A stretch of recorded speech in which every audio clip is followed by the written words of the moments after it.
Bonjour à tous et bienvenue chez Mercedes Groupe Henry. Étant donné les circonstances actuelles, nous devons réduire notre délai de livraison au sein du garage. C'est pour cette raison que j'ai tourné la première vidéo concernant les explications d'un véhicule avec le système MBUX. En l'occurrence, nous avions une CLA coupée. Cette vidéo-ci va être beaucoup plus axée pour les clients ayant une classe E. Étant donné que la classe E n'a pas encore ce fameux système MBUX, je vais à travers la vidéo vous montrer un petit peu les différences qu'il pourrait y avoir. Mais vous allez d'abord devoir regarder la première vidéo avant de pouvoir switcher sur celle-ci. Voilà, donc on se trouve maintenant à bord de la classe E. Donc les principales différences vont se faire essentiellement au niveau de l'intérieur, puisqu'à l'extérieur, rien ne change vraiment, à part peut-être la trappe carburant qui va se trouver côté passager au lieu d'être côté conducteur. Donc les principales différences se font essentiellement ici sur la planche de bord. Donc vous allez retrouver une roulette pour naviguer dans l'écran de droite. Donc pour rappel, vous avez toujours les deux écrans ici, mais sans le système MBUX. Là, vous avez le pavé tactile qui va vous permettre également de naviguer dans l'écran. Sinon, les autres boutons sont quasiment identiques, à savoir le bouton Dynamic Select, c'est pour les différents modes de conduite. Ici, le véhicule est équipé de la suspension pneumatique, donc c'est le bouton que vous voyez ici. Là, c'est le bouton pour le Parktronic, donc ça vous permet de garer le véhicule automatiquement. Même principe pour celle-ci. Et là, c'est pour activer ou non le Start-Stop. De l'autre côté, vous avez simplement le bouton volume. Et là, c'est pour couper l'écran et le son. Et celle-ci, vous avez l'approche ceinture qu'on peut retrouver ici. Donc, en appuyant ici, vous avez l'approche ceinture qui est là. Voilà. Donc, ça vous rapproche la ceinture. Pour le reste, ici, c'est votre menu en réalité. Donc, vous avez la navigation, radio, médias, téléphone. Et ici, vous avez les paramètres du véhicule et les 4 feux clignotants ici. Voilà. La clim est identiquement la même. Ici, c'est un petit rangement tout simplement. Voilà. C'est ici qu'on va pouvoir retrouver aussi la recharge-réduction. Vous avez un port USB ici. Alors, l'ergonomie des écrans change également. Donc ici, je vais mettre le menu. Et là, vous retrouvez les icônes, un petit peu comme dans la CLA, mais agencées différemment. Donc vous avez la navigation ici. Donc on peut bien sûr le faire vocalement, mais ici, ce n'est pas la commande Hey Mercedes. Vous allez devoir l'activer du volant manuellement ici. Voilà. Alors au niveau du GPS, c'est tout simplement votre menu qui est situé ici. Donc la roulette va dans pas mal de sens.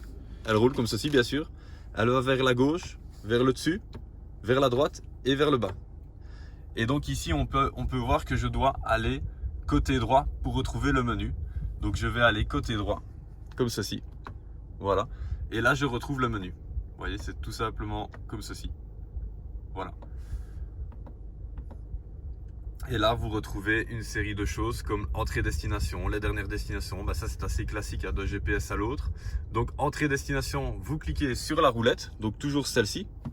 Voilà, vous cliquez. Et là, vous tapez votre destination. Voilà. Donc, on sait faire une recherche libre ou alors vous savez lever vers le haut et alors mettre plutôt la ville, code postal, la rue, le numéro, etc. Ça, c'est pour le GPS et bien sûr, vous retrouverez aussi les options ici. Alors, pour la suite, on a donc la radio. La radio, c'est comme ceci. Et donc, vous avez donc toutes les stations qui sont ici dans l'ordre alphabétique. Rien de spécial au niveau de la radio. Les médias, ça c'est comme dans la CLA. Donc, deux possibilités, soit en Bluetooth, soit en port USB. Donc, même chose, hein, la classe E, vous avez la coudoir qui est ici et vous avez deux ports USB ici, ainsi qu'un emplacement carte SD.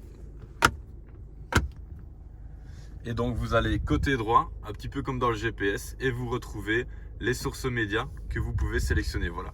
Ici vous avez Bluetooth, port USB, etc. Ça c'est pour les médias. Au niveau du téléphone, même chose pour la configuration. Donc vous devez d'abord rentrer dans les paramètres et réglages de votre téléphone avant de pouvoir vous présenter ici. Donc ici il y a plusieurs choix. Lancer la recherche via le système. Donc là c'est le véhicule qui va chercher le téléphone. Ou alors vous faites l'inverse, tout simplement. Moi, je préfère souvent que ce soit le véhicule qui cherche le téléphone. Donc, dès que vous avez mis le Bluetooth sur votre téléphone, il apparaîtra ici aussi. Voilà. Et vous cliquez et tout se mettra en route. Bien sûr, confirmez les messages qui vont se présenter sur votre téléphone. Ça, c'est plutôt pour les autorisations. In-Car Office. Alors, l'icône In-Car Office, c'est simplement pour retrouver un agenda en ligne. mais c'est payant. C'est payant via l'application ConnectMe. Voilà, donc c'est tout simplement pour retrouver un agenda en ligne. L'icône Connect maintenant. Alors l'icône Connect, c'est souvent pour navigateur, vous savez, avoir internet dans le véhicule, mais là bien sûr il faut souscrire également un abonnement payant. Mais ce qui va nous intéresser le plus, c'est plutôt Apple CarPlay et Android Auto. Ça, vous allez pouvoir transférer les applications de votre téléphone directement à partir de l'écran. Voilà, donc toujours branché ici. Il faut obligatoirement brancher votre téléphone ici pour l'Apple CarPlay ou Android Auto. Ça, c'était Connect. Alors ici, on va passer sur les deux icônes véhicule et système. Là, c'est les paramètres et réglages. Donc au niveau du véhicule, donc pour un petit rappel, le véhicule qui est ici, l'icône qui est là, c'est l'icône qui est représentée ici. Donc ici, vous avez la touche rapide directement, comme pour le reste, bien sûr. Ça, je vous l'ai montré tout à l'heure. Alors dans l'icône véhicule, là, vous allez retrouver certains réglages pour le siège. Dynamic Select, c'est le fameux bouton pour changer les modes de conduite. Donc là, vous allez pouvoir créer vous-même votre propre mode de conduite. Vous avez assistance, ce sont toutes les aides à la conduite aussi. Un graphique de consommation. Réglage éclairage, c'est pour l'éclairage d'ambiance. Et alors au niveau réglage véhicule, là vous allez pouvoir sélectionner ou décocher certaines choses, comme on peut y mettre un petit bruit sonore, donc c'est un petit bruit de klaxon à la fermeture du véhicule, rabattement automatique des rétroviseurs, ça c'est souvent coché. Donc voilà, c'est assez intuitif au niveau des paramètres. Et dans le système, c'est quasiment la même chose, si ce n'est que ici, on va régler des choses un petit peu plus larges. Donc c'est saisie, par exemple, c'est pour régler la sensibilité des pavés tactiles, donc c'est plutôt ce pavé-ci, ou alors vous avez les deux contrôleurs ici. Donc ça, c'est identiquement la même chose que dans la CLA, d'accord. Côté gauche pour l'écran face conducteur, côté droit pour l'écran de droite, tout simplement. Mais sinon, le cross control, c'est la même chose, voilà. Donc ici, je continue, vous avez réglage du son, par exemple. Vous avez pour régler l'heure, etc. Donc vous verrez qu'ici, on ne vient quasiment jamais. On règle un petit peu ce qu'on souhaite et puis après, on laisse comme ça, quoi, on va dire. Voilà. Donc, pour avoir accès aux favoris qui sont ici en dessous, vous donnez simplement une impulsion vers le bas avec la roulette. Voilà. Et là, vous retrouvez les favoris. Donc on peut y ajouter un petit peu ce qu'on veut, les contacts, le retour au domicile, etc. Ça, c'est tout ce que Mercedes a déjà mis par défaut et on peut les enlever ou les déplacer, bien sûr. Alors, au niveau de l'écran face conducteur maintenant. Alors ici, tout se navigue donc avec le volant côté gauche.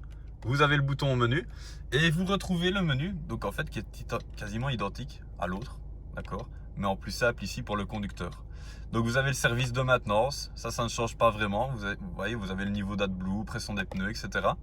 Les assistances, les informations au trajet, voilà. Et donc vous montez ou vous descendez.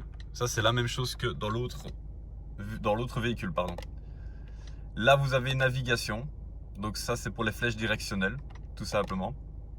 La radio, les médias, téléphone, design et affichage, c'est pour changer le thème des compteurs. Donc voilà, on sait l'agencer un petit peu comme on le souhaite. Voilà, ça c'est le compteur sportif par exemple. Voilà. Voilà un petit peu au niveau des différences par rapport à la première vidéo que vous avez pu regarder. Sinon le reste c'est la même chose, rien ne change. Vous voyez que le frein à main, il est juste positionné un petit peu plus en dessous, mais sinon c'est exactement le même fonctionnement. Il s'enlève et se met automatiquement sur les boîtes automatiques de toute façon, mais c'est je pousse, il se met, je tire, il s'enlève. Par contre, pour couper les bips avant-arrière, ça se trouve plutôt ici. D'ailleurs, il peut y avoir d'autres boutons ici. Si vous avez la conduite semi-autonome, on peut très bien couper la conduite semi-autonome ici et le franchissement de ligne.